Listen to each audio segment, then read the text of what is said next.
जैसे जैसे चुनाव नजदीक आ रहे हैं वैसे वैसे बंगाल का सियासी पारा चढ़ता जा रहा है। बीजेपी कम थी कि अब ओवैसी से लेकर झारखंड मुक्ति मोर्चा की एंट्री हो चुकी है। दिन पर दिन बंगाल की लड़ाई दिलचस्प होती जा रही है। सड़क से लेकर मंच पर अब बीजेपी टीएमसी की तकरार दिखती है। पीएम मोदी की मौजूदगी में जैसे ही जय श्री राम के नारे लगे,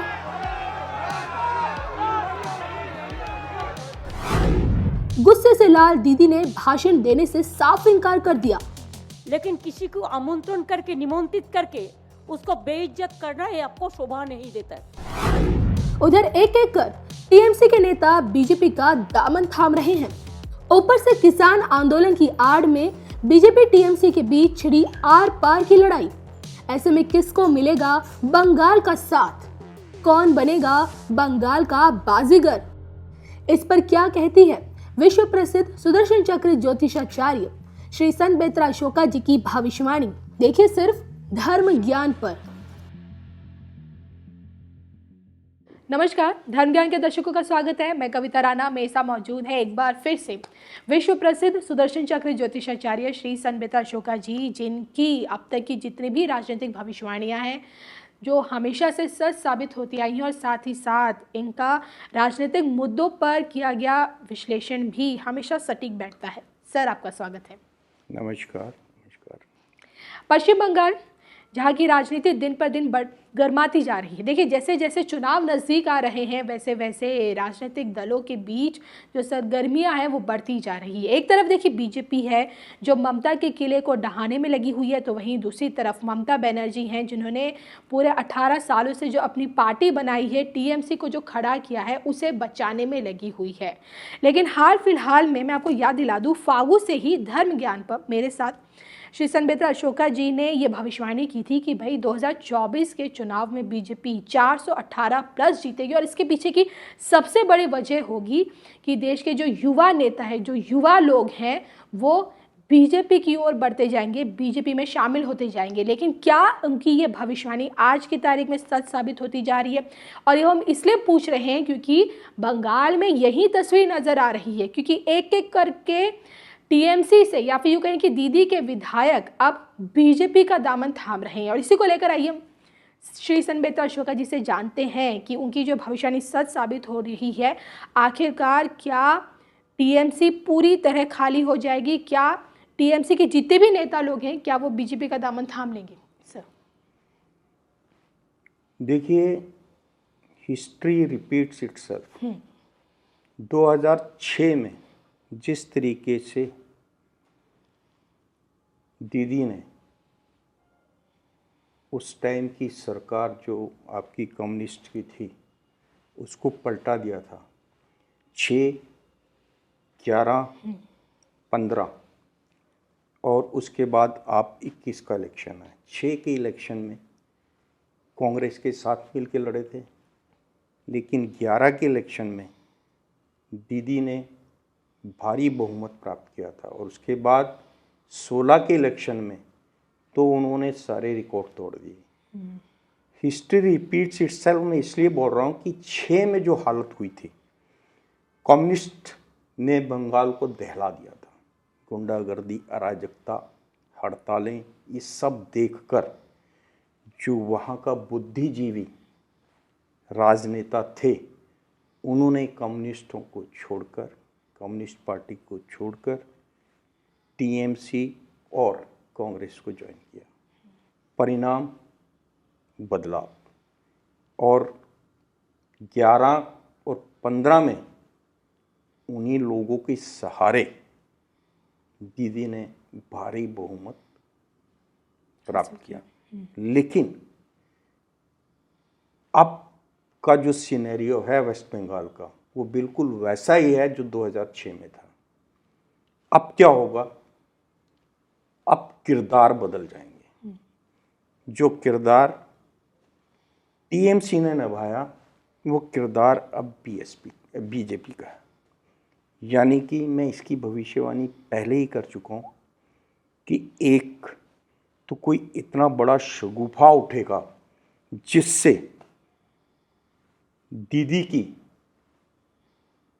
जो रियल इमेज है वो उभर कर देश के सामने आ जाएगी, उनकी जो मेंटालिटी है। ये मैंने भविष्यवाणी बहुत पहले की थी। दूसरा, मैंने ये भविष्यवाणी की थी कि इस बार बंगाल में बहुमत की सरकार होगी, बीजेपी 145 प्लस माइनस 10 सीट्स लेगी। अब जो पोजीशन बन रही है, देखिए, जो फागू से भविष्यवाणी की थी कि देश का जागरूक राष्ट्रवादी जो भी युवा नेता है वो देश की धारा में आ जाएगा और बीजेपी और माननीय मोदी जी के नेतृत्व में देश में सहयोग करेगा जी। और वो जो है आप देख रहे हैं कि वो उथल पुथल स्टार्ट हो गई है।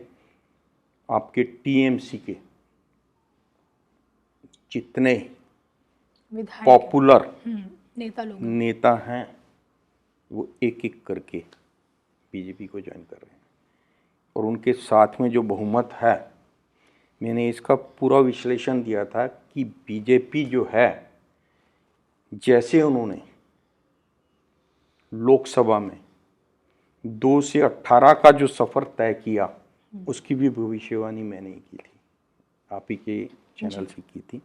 ठीक उसी तरीके से इस बार 2021 के इलेक्शन में वेस्ट बंगाल में भगवा लहर चलेगी, घर घर पर भगवा लहराएगा। विघटनकारी ताकतें, टुकड़े टुकड़े गैंग और देश के जो आपके दुश्मन हैं, एलओसी पार वाले, जिनको देश में जगह दी है और जिनको वहाँ पर वोटिंग का अधिकार दिया हुआ है, उन सबको मुंह की खानी पड़ेगी। बीजेपी जो है 2021 के इलेक्शन में 155 का आंकड़ा टच करेगी। ये भी हो सकता है कि 155 सीट प्राप्त करे और बहुमत की सरकार बने। 155 से आगे की प्लानिंग है जी आपका गृह मंत्री की और जो आपके बीजेपी के जो प्रेसिडेंट है माननीय जेपी नड्डा जी की जी। लेकिन दीदी है, उन्होंने 15 साल में जो जड़ें अपनी मजबूत की हैं वो इतनी जल्दी नहीं उखड़ेंगी। लेकिन विनाश काले विपरीत बुद्धि, जब समय खराब होता है तो कोई ना कोई ऐसा माहौल बनता है जिससे जो है आदमी को उसका खामियाजा भुगतना पड़ता है। MIM पहली बार वेस्ट बंगाल में लड़ेगी जी। LJP भी लड़ेगी, झारखंड मुक्ति मोर्चा भी लड़ेगी। हाँ जी, झारखंड मुक्ति मोर्चा भी, हेमंत सोरेन की पार्टी भी लड़ेगी। ये जो पार्टियां हैं जैसे LJP है या ये हैं, तो आप देखेंगे LJP का जो सफ़र है बीजेपी के साथ वेस्ट बंगाल में स्टार्ट हो जाएगा। ये अलग से नहीं लड़ेगी, they will be part of that और they will be the helping hand जी। MIM जो है वो एक वोट बैंक को जिस तरीके से बिहार में हुआ, MIM भी अच्छी सीटें लेगी, लेकिन सबसे बड़ा नुकसान जो होगा वेस्ट बंगाल में वो दीदी का होगा। सर, मैं जैसे कि आपने कहा ना कि विनाश काले विपरीत बुद्धि, इसी को लेकर मैं आपसे जानना चाहती हूँ। स्वामी विवेकानंद जी की जयंती पर जिस तरह की तस्वीरें सामने आई, क्योंकि मंच पे दीदी को मोदी जी के साथ मंच साझा करना था, जैसे ही मंच पे जय श्री राम के नारे लगे उसके तुरंत बाद दीदी ने स्पीच देने से साफ इनकार कर दिया। ये तस्वीर, इस तस्वीर का भविष्य क्या कहता है सर, आपको क्या लगता है? क्योंकि ये वही दीदी है जो कभी 18 साल पहले राजीव गांधी यानी कि देश के पूर्व प्रधानमंत्री राजीव गांधी जी के पीछे खड़ी रहती थी और इन्होंने अपने संघर्ष के साथ 18 साल में टीएमसी को खड़ा किया। और क्या हम इसे दीदी का गुरूर समझें? क्या ये दीदी के साथ ये वही तस्वीर हो गई जैसे आपने कहा कि विपरीत बुद्धि वाली टाइप? देखिए, इसमें एक संस्कृत में ना 8th तक एक स्टोरी पढ़ाई जाती है, नीलवर्ण श्रृंगार, आपने सुनी है नहीं? नहीं सर। उसमें एक गीदड़ जो है वो नील होता कपड़े रंगने वाला, उसके टब में गिर जाता है जी। और बड़ी मुश्किल से उससे बाहर निकलता है, तो उसकी पूरी बॉडी नीली हो जाती है। जब वो बाहर आता है तो बाकी गीदड़ देखते हैं, बोलते हैं इसकी शक्ल तो गीदड़ जैसी है, लेकिन इसका रंग बिल्कुल गीदड़ वाला नहीं है, तो बिल्कुल अलग है। तो उसको नेता बना लेते हैं।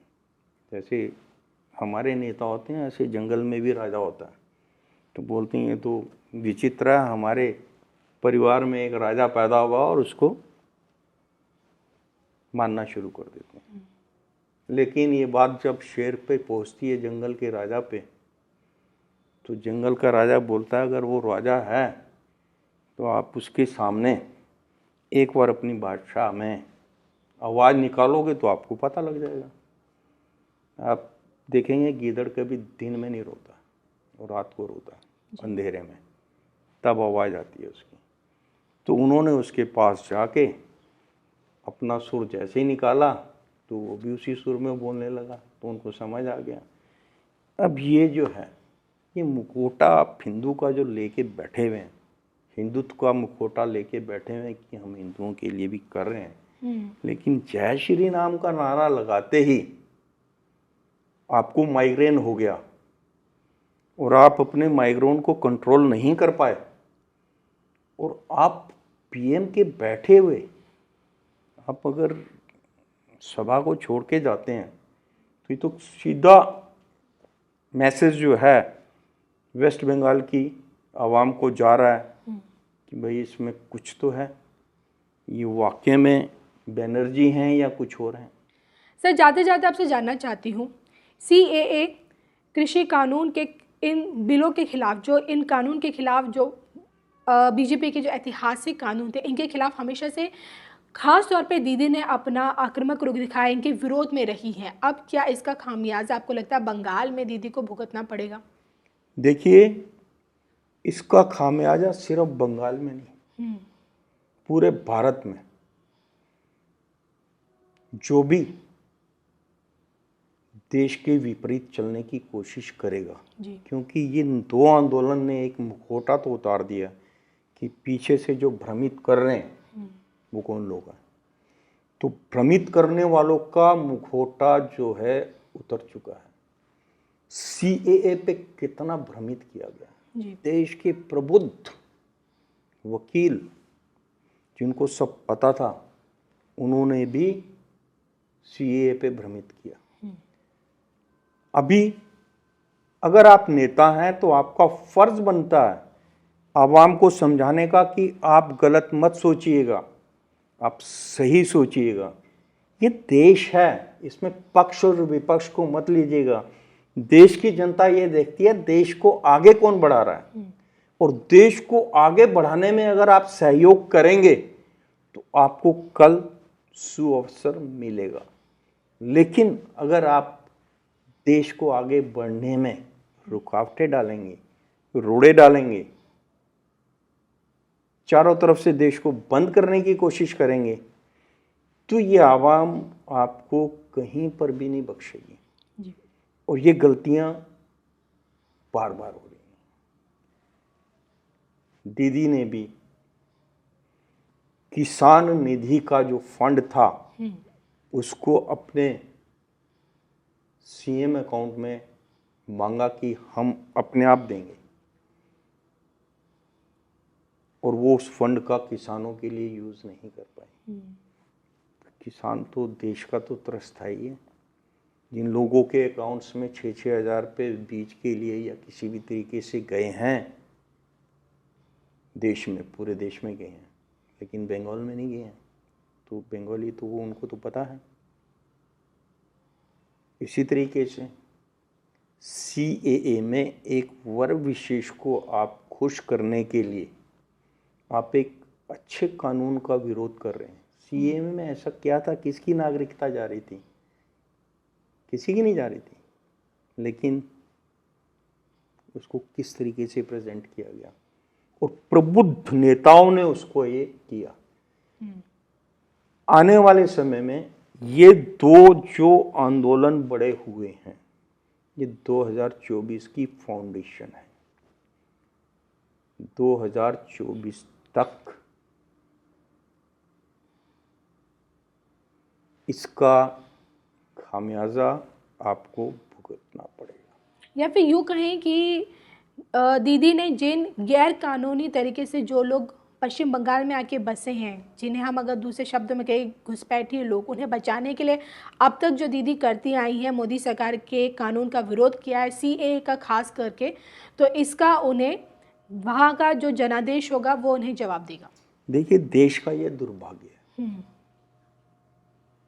कि एक वर्ग विशेष के वोट बैंक के लिए अब देश के अगेंस्ट खड़े हो जाते हैं। ये देश का दुर्भाग्य है। और बड़े प्रबुद्ध, वेरी इंटेलिजेंट जो नेता हैं, देखो, एक अंगूठा छाप या वंशवाद के तहत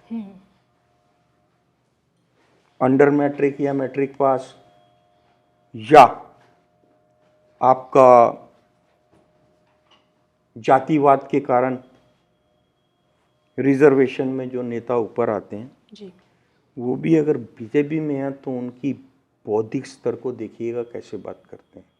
वो कभी भी ऐसा नहीं करेंगे कि देश के विरुद्ध कोई बात करें। लेकिन आप सत्ता लोलुपता के लिए, एक पर्टिकुलर छोटे से वोट बैंक के लिए आप ऐसे वक्तव्य दे जाते हैं जिससे प्रबुद्ध समाज को सीधा मैसेज आता है कि आपकी इंटेग्रिटी पे एकदम क्वेश्चन आता है। तो आपको ये सोचना चाहिए, अगर देश के साथ चलेंगे जी, तो देश आपको सम्मान देगा, देश की जनता सम्मान देगी। गलती किसी से भी होती है, राजनीति में तो कोई भी गलती कर सकता है, लेकिन आप सही का रास्ता रोक के उसको गलत साबित करके आप अगर ये सोचें कि आपको सत्ता सुख मिल जाएगा, वो दिन गए जब जुम्मन मियाँ फाख्ताएँ उड़ाते थे। तब देश के जो आवाम था वो हाईटेक नहीं था। आज आप गांव में चले जाइए, गांव को छोड़िएगा, आपकी घरों में जो नौकरानी चौका बर्तन करती है ना, वो भी आपको मोबाइल से इन्फॉर्म करती है कि मैडम आज मैं नहीं आऊँगी। करती नहीं करती जी, समय बदल चुका है। बिल्कुल। देश का किसान मोबाइल पे है, इसलिए आप उसको आप बेवकूफ़ नहीं बना सकते। एक बार बेवकूफ़ बना सकते हैं, 2 बार बेवकूफ़ बना सकते हैं, लेकिन ये मेरा 100% कॉन्फिडेंस है कि देश की जनता गधी नहीं है। अगर तीसरी बार भी वो बेवकूफ़ बन जाते हैं जी, तो फिर तो देश का दुर्भाग्य है। वही कह सकते हैं खास कि तौर से उन नेताओं का सौभाग्य है जो देश की जनता को भ्रमित करके किसी भी तरीके से राजनीति में आ सकते हैं। लेकिन 2024 में इनमें से कोई नहीं आएगा। 418 प्लस का मतलब ये है, ऐसे लोग सत्ता की सीढ़ी नहीं चढ़ पाए। चलिए, इसी के साथ मैं इसी लाइन पे ये ख़त्म करती हूँ कि ये पब्लिक है भाई जो सब जानती है। नमस्कार।